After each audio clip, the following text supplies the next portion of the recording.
75 years have passed. This is the journey of excellence, accomplishments, and outstanding performance. Congratulations to all of you. Abhinandan aap sabka. This is a journey of achievements that leaves a lasting imprint on generations. This is an outstanding journey of scholarship. Today we celebrate not only a department, but also a great intellectual tradition. We also celebrate the success of the department that has enriched India's democratic journey. In the last 75 years, department has done many good things. First is, department has produced more than 1,200 PhD students in the last 75 years.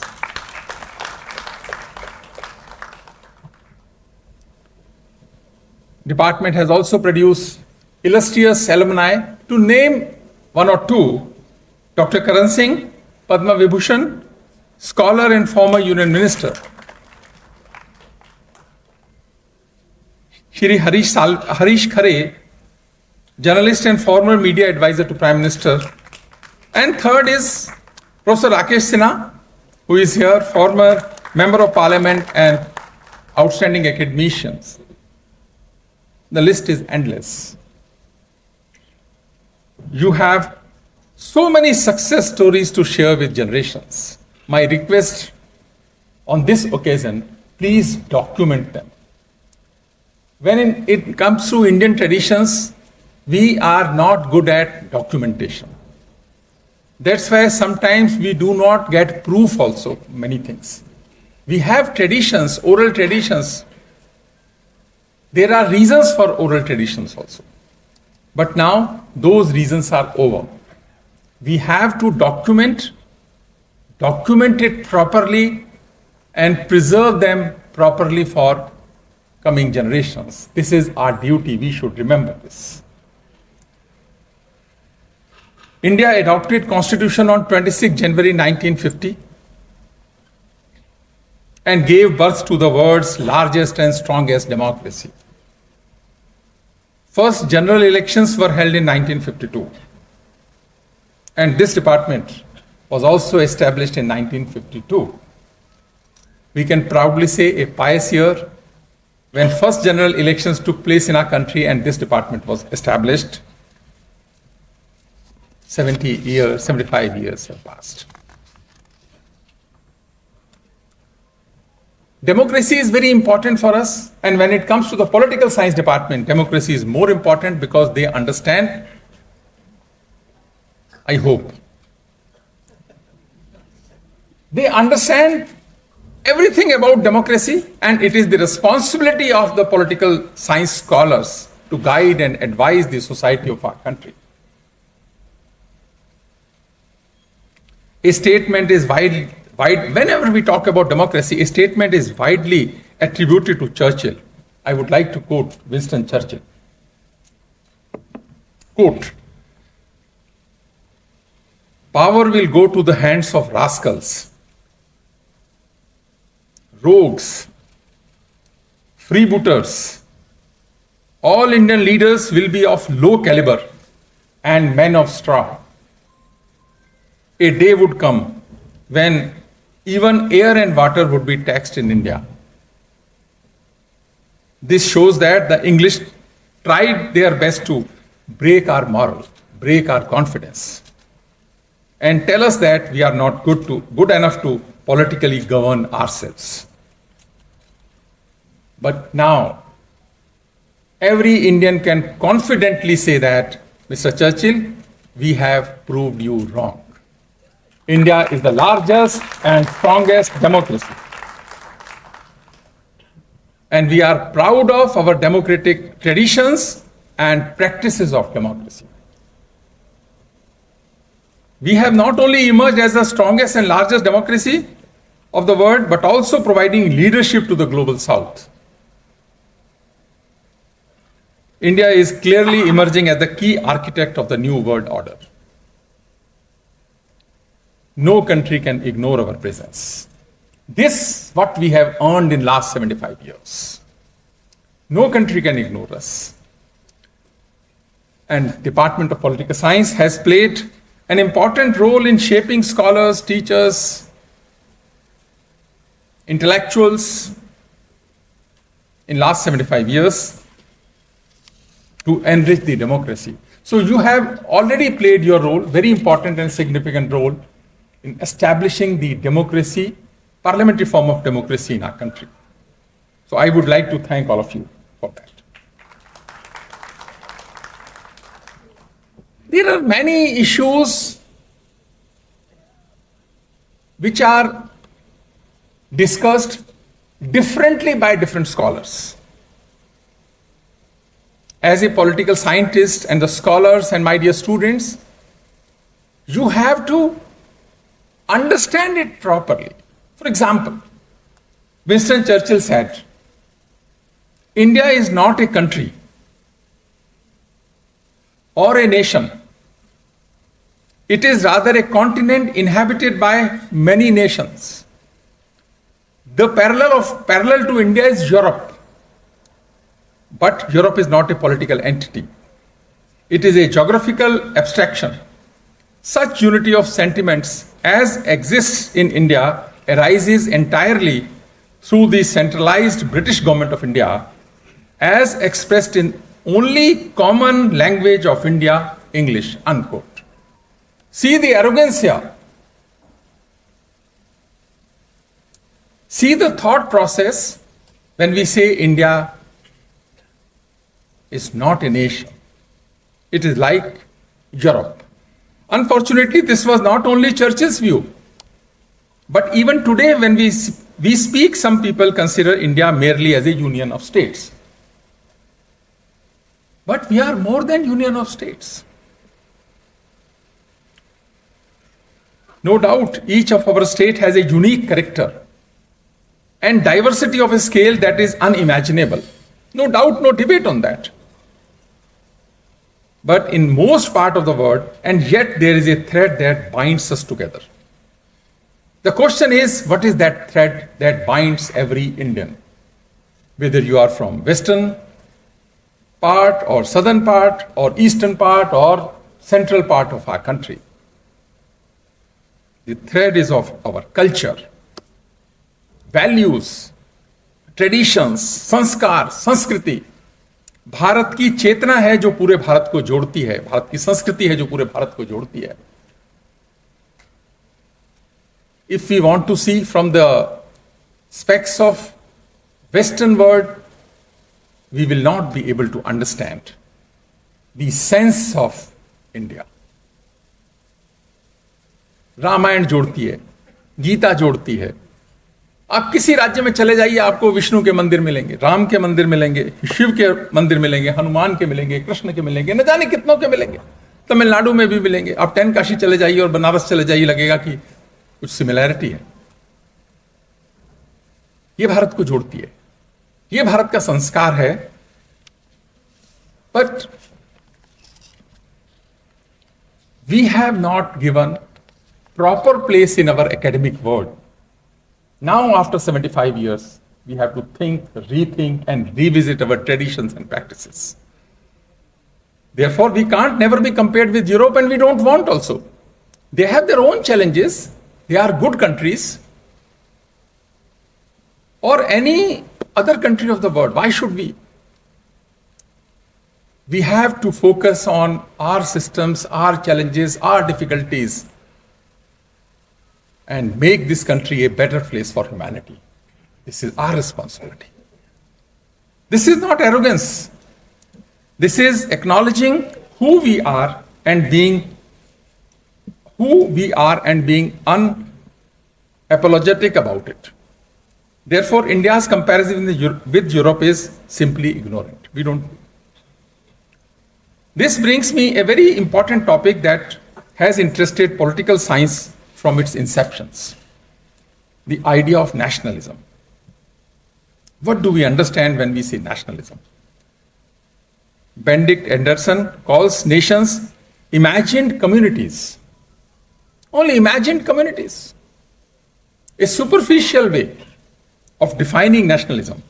He sees them as modern inventions created by print capitalism, where people feel connected to millions of strangers they have never met, all shaped by books, newspapers, and colonial maps. Does this Western theory captures our civilization history of thousands of years, including our cultural and political histories? It completely misses the soul of India. Sooner we realize, better it is for our country, and this responsibility is the responsibility of political science scholars of our country. Our nationalism was not invented in 19th century or 18th century or 17th century. Bharat has existed for thousands of years as a living civilization rooted in its geography, shared dharma, ancient epics, festivals, and a continuous cultural thread that survived invasions, empires, and colonialism. While Anderson sees nations as artificial constructs, Indian nationalism flows from that eternal civilizational consciousness. It is not imagined, it is remembered and lived across generations. That's why we reject this rootless imported idea and proudly stand for a nationalism that puts our heritage, our ancient identity, and our inclusive civilizational ethos at the heart of our nation.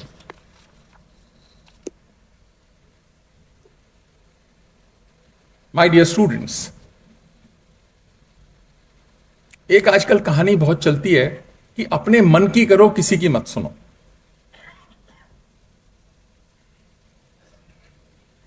Film में भी दिखाया गया, कई फिल्मों में दिखाया गया, अपने मन की करो, किसी की मत सुनो।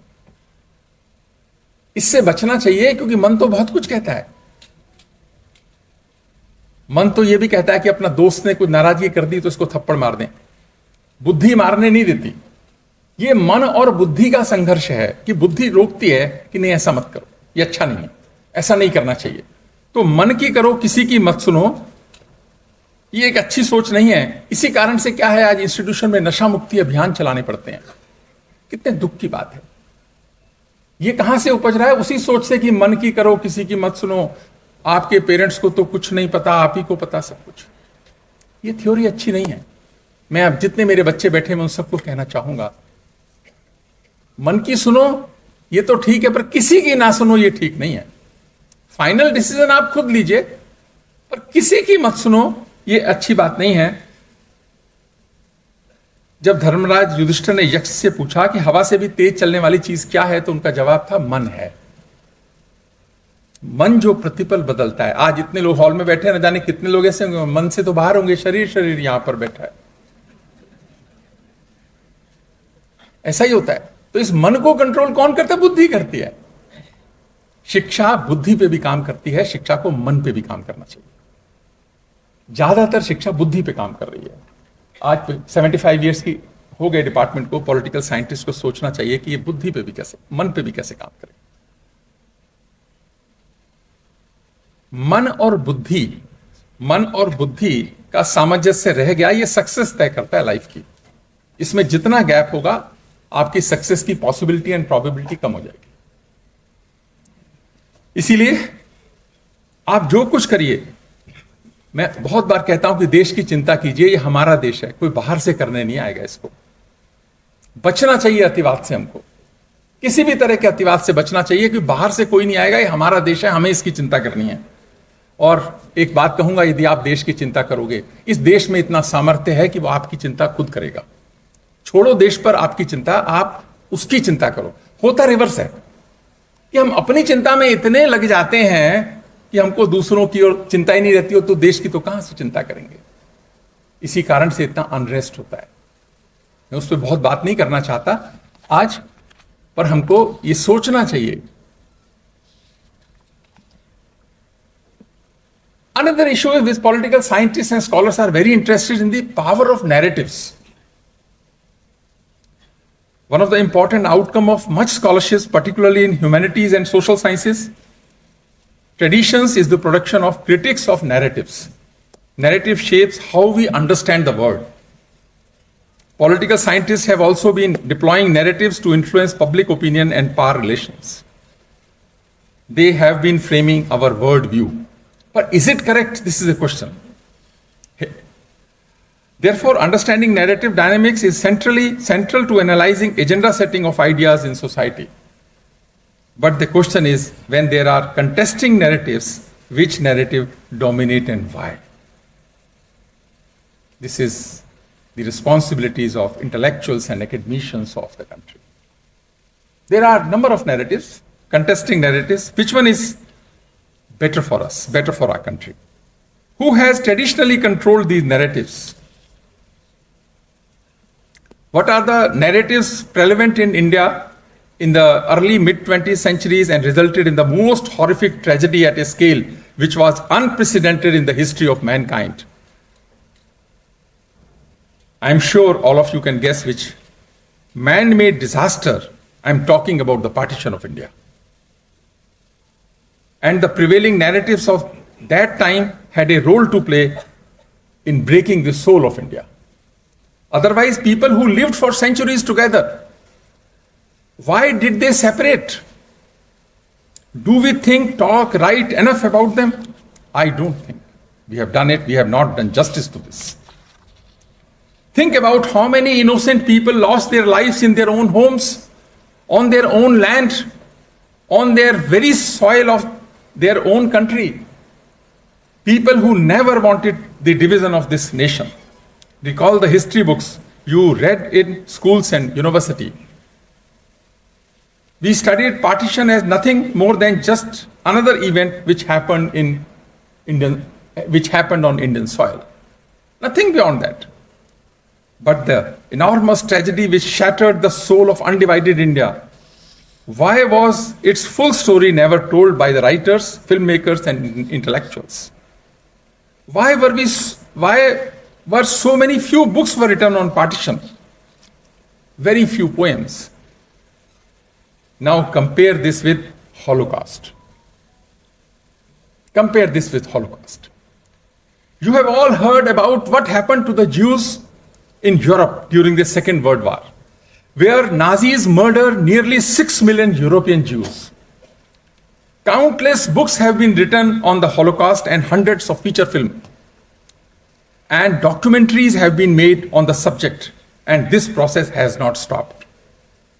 Even today, Jewish people continue to record every aspect of that tragedy through films, books, exhibitions, and public lectures. They want to tell the entire world that what kind of hateful ideology caused it, so that no community ever has to suffer this again in future. There is a book, my dear political science scholars, there is a book written by Eddie Jaku. Title is The Happiest Man on Earth, The Beautiful Life of an Auschwitz Survivor. The Happiest Man on the Earth, The Beautiful Life of an Auschwitz Survivor by Eddie Jaku. He was in Nazi's concentration camp for many, many years. He spent his childhood there. Nazi took almost everything from him. Brother, sister, father, friends, relatives. But he fortunately could survive after Second World War. He decided to settle in Australia. And his message, he said, now purpose of my life is कि मैं तुम्हें ये भूलने नहीं दूंगा. ये जो कुछ हुआ ये तुम्हें भूलने नहीं दूंगा. His message is very clear that hate is a disease. कि मैं तुम्हें भूलने नहीं दूंगा इसको. You all should read that book. Happiest Man on the Earth. He organized many conferences, workshops, articles. So we too need the same awareness about the 1947 partition. We need to ask and understand what was the mindset and ideology which turned people who had lived together for centuries into enemies. What was the thinking that convinced some people that they needed a separate country? Recently, मैं madam से भी पूछ रहा था, recently we have removed Urdu poet Muhammad Iqbal from our syllabus. कि हम दिल्ली विश्वविद्यालय में उसको नहीं पढ़ाएंगे. Many people must be wondering if there was no problem teaching Iqbal for so many years, why remove him now? वो तो बहुत अच्छा था, उसने लिखा था सारे जहां से अच्छा हिंदुस्तान हमारा, हम बुलबुले हैं इसकी, गुलसिता हमारा. आगे लिखा मजहब नहीं सिखाता आपस में बैर रखना, हिंदी है हम वतन है हिंदुस्तान हमारा. बिल्कुल ठीक है, उसने लिखा 1904 में लाहौर में, जब वो 27 साल का बच्चा था.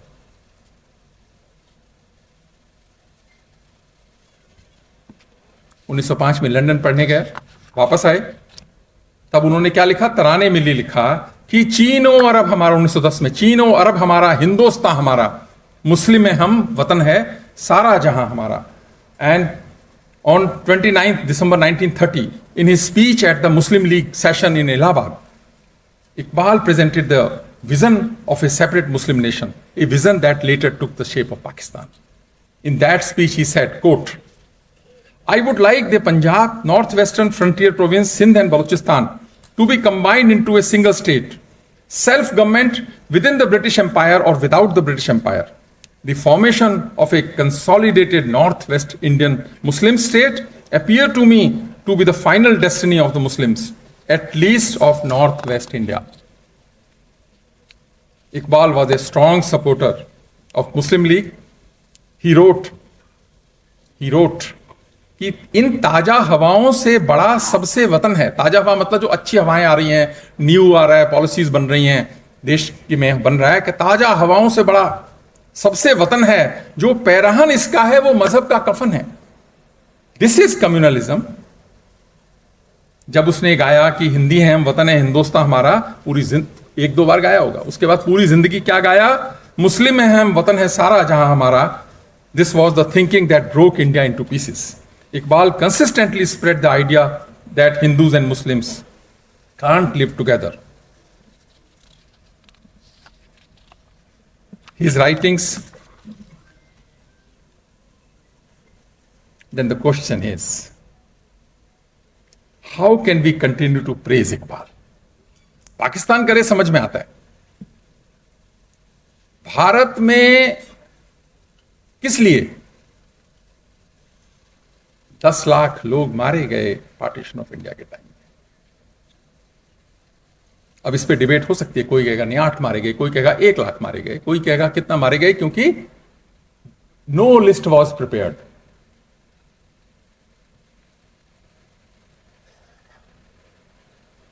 और दिल्ली विश्वविद्यालय ने भी पढ़ाया. सवाल यह है कि हमारे मन को बुरा नहीं लगा, क्योंकि पावर ऑफ नैरेटिव समझो, ये पावर है नैरेटिव की, कि हमको बुरा नहीं लगा और हमने इतने साल पढ़ाया. जिसको हटाना चाहिए था. अभी भी मैं सही बता रहा हूं, मैंने रक्षा मंत्री को चिट्ठी लिखी है.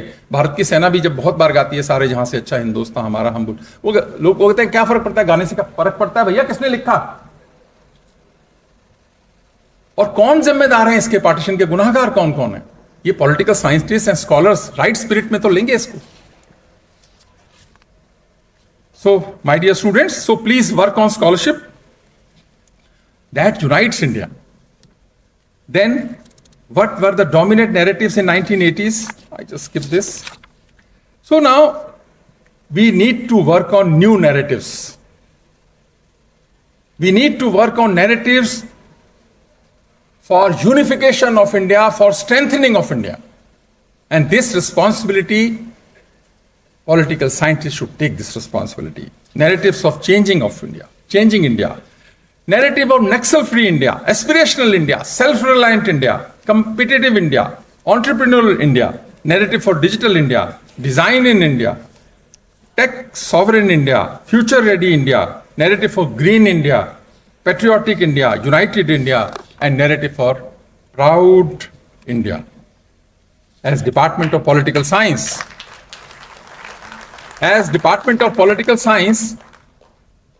enters its 75th year, I leave you with one thought. Democracies are ultimately shaped not by constitution alone. I repeat, democracies are ultimately shaped not only by constitution, but by the quality of scholarship produced in their universities. If universities ask fearless questions, societies remain free. If scholarship remains rooted in truth, nations remain strong. May the great department continue to illuminate India's democratic journey for next 75 years and beyond. The future of Indian political thought is waiting to be written, and I hope many of those chapters will be written by the students and teachers sitting before me today. Are we ready to take this responsibility? This is the question. My dear students and teachers, it is our country. We have to set right narratives for strengthening our country. Please contribute positively in the growth and development. Create right kind of mindsets for India. क्योंकि कोई बाहर से नहीं आएगा, ये हमारा देश है, हमको चिंता करनी है. इसको ध्यान में रखे हुए यार, next 75 years are more challenging, more important for Department of Computer Science and Department of Political Science, and I'm very hopeful that Political Science Department will do better work. 75 years में जो किया बहुत अच्छा किया, उससे और ज्यादा अच्छा next 75 years में किएगा. My good wishes. Thank you very much.